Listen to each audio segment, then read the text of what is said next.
Hello guys, mayong adlaw. So karong adlaw guys, mag-ani ta sa humay namo nga nauna og ka hinog. So kuyog ang tibuok pamilya nga nag-ani sa humay. So napoy mga bata nga mikuyog sa pag-ani. Mo ni si Tabing, nga si Papa, nga si Mama nga nag-ahag sa giniok ni Papa. So mo ni karaan nga pamaagi jud sa pag-ani sa humay guys. So mo ni traditional or manual nga paagi sa pag-ani. Magab, maghakot, maggiok, mag-ahag. So mo gini ang traditional nga pamaagi kung dili ta mo gamit og mechanical nga pamaagi sa pag-ani sa humay. So ni si Rodel, na si Kinkin, na si Bintong, na si Justin, na si Inday, ug na po din si Bibi Chiki. So full force gyud ang ato ang pag-ani sa humay. So dili ni kay dako nga anihon tungod kay nauna man ni og kahinog. Unya dinurado ang variety ani nga mao nga humay. So amo ang tigiok si Papa, ya si Mama mo'y tigahag. Unya the rest of the team may nag-gab, ug mao po naghakot ang mga bata. Kita nato nga di tabangan sa mga bata og gab gani og hakot ang ato ang humay. So ingani ang trabaho sa bukid para nga makaani og humay. Unya makaon na og bag-ong ani. Ingon sila kung bagong ani ang imuhang gipagaling, di na puno ka og wakwak. So hopefully guys buwan na ni nya mapaliran nya mapagaling na kay aron nga di na mi kanog wakwak kay bag-o na ang humay nga amuha nga ilungag. So diligyod sayon, diligyod lulim ang kinabuhi sa mga mag-uuma, no? Labi na ang mga rice farmers nga mahal kayo og mga inputs, mga agricultural inputs para sa humay. Mahal gyud kayo, mahal ang abono, mahal ang mga gamit pagpanuhol aron nga mapatrabaho ang basak. So karon muna medyo dili kayo timgas ang ato ang humay kay tuyo pud ni nga organic ang ato ang sistema or pamaagi sa pag gam sa humay kay aron nga maka tipid-tipid pud ta sa gastuhonon sa pagbasak, no? Di kayo tamadakan sa gasto, labi na nga mahal kayo ang pamaliton aron nga mapanindot pud ang ani sa humay. So ngani pogi gyud sipag at tiyaga gyud ang gikinahanglan para sa usa ka mag-uuma diha sa pagbasak kay aron nga makaani. Labi na ni ang pag-uma sa humay, daghan kayo og mga factors nga makaingon ngano nga ma-failure ang ani or minus ang abot sa humay. labi na nga usahay mo dagsang ang sakit na mga aphids, mga stem borer nga mo atake, pidjungaw nga mo atake sa humay. So nakidanglan na po pesticides nga gamiton para nga maabog o papalayas ang mga insekto nga mo hinungdan nga daot ang humay. So kung masubraan pag uwan, tubig, kanang puskohol ag tanom. Kung masubraan pag init, muliki, mamatay po ag tanom. Pugay kapalit o gabuno, minus pag bunga o abot ang imuhang humay. So the possibility nga dili kayo ma-successful ang ani daghan yung kayo muna nga sa pag-uma, kinanglang yun og sipag at tiyaga at may kaalaman para nga ma-successful yun ang pag-uma. Kaya may na lang po kay kung usahay ma-failure ang ato ang ani na po'y Philippine Crop Insurance nga mo sao kung galing magka-failure ang ato ang pagpananom, no? So may na lang po na mga inagmay nga tabang gikan sa gobyerno aron nga di gyud lubog sa utang ang ato ang mga gagmay nga mga mag-uuma, sabi na ang humay ang mga tinatawag o staple food sa mga Pilipino. Paki rice gita, rice protein ratio kita magbulti kaon humay muratag.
maprotektahan sa mga diseases nga mao unya hinungdan nga mahunong ug dili na maatiman ang ato ang mga kaumahan kaya nga atong mga farmers dili na healthy. So nindot kayo nga ato ang pangagamhanan or gobyerno dinhi sa Bohol pahingusgan gyud ang pag-advocate sa organic farming. Unya ang mga maguma ma-empower diha sa pag-practice mga good agricultural practices kaya ron nga maprotektahan ang panglawas, maprotektahan ang kinaiyahan. So it's a multi-purpose nga advokasya, no, ang organic farming tungod kay wala man ta mo gamit og mga synthetic chemicals nga mao nya hinungdan nga maka-cause og mga diseases sa ato nga mga farmers. Unya nga ato mga farmers kay wa ni mga health insurance, pila ka kabuok ani ang naipil health. So lisod na kayo nga magka-sakit-sakit ang ato nga mga farmers. Kay considering nga ang age bracket sa ato nga mga farmers dinhi sa Pilipinas nagka-tiguang, nagka-idaran. So pila na lang ka porsyento ang mga batanon nga niya naa sa natad sa agrikultura. So mo nga usa sa mga nindot nga mga advokasya mao gyud ang pag-practice sa organic farming. Kay diin makatabang ta sa himsog nga panglawas nya dili pud nato madaot ang ato ang kinayahan, no, ang mother nature nga mao gyud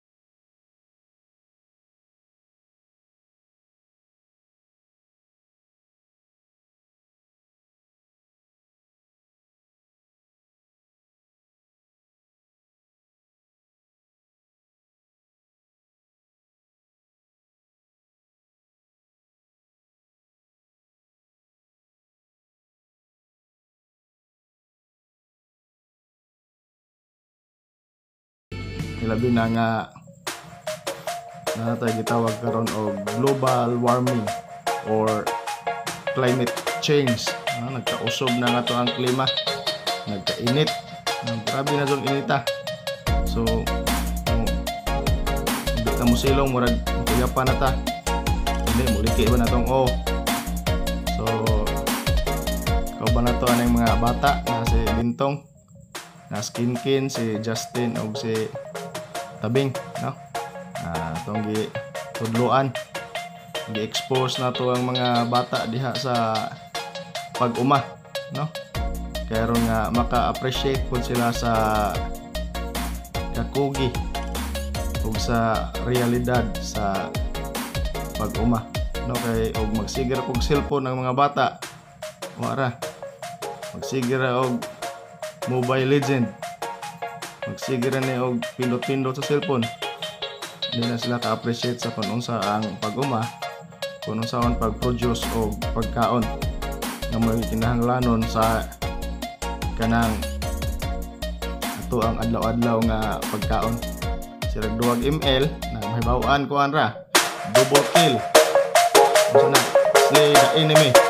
So murag wala kaya mo sa bata ang brutal lang kayo kay double kill naman ang mga slay the enemy ama.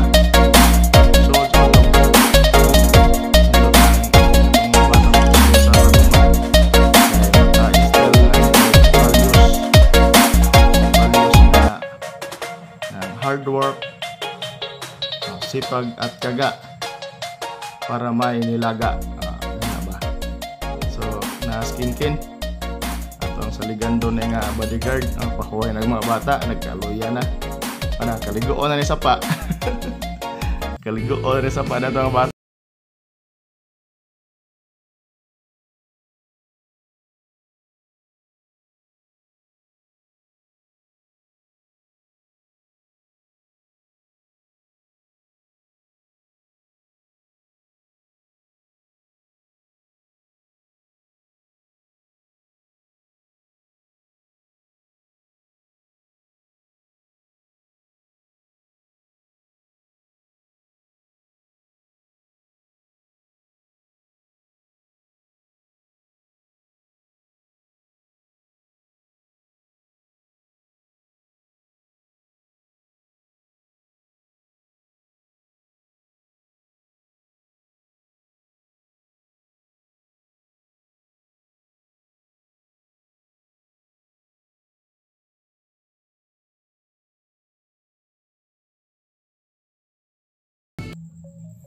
Gipang ayag na agwan ang siha na mga dahon sa saging dahon sa humay para nga mahipos na. So mga abotali po din mga usak sako guys ng pumuan ng pag-ani.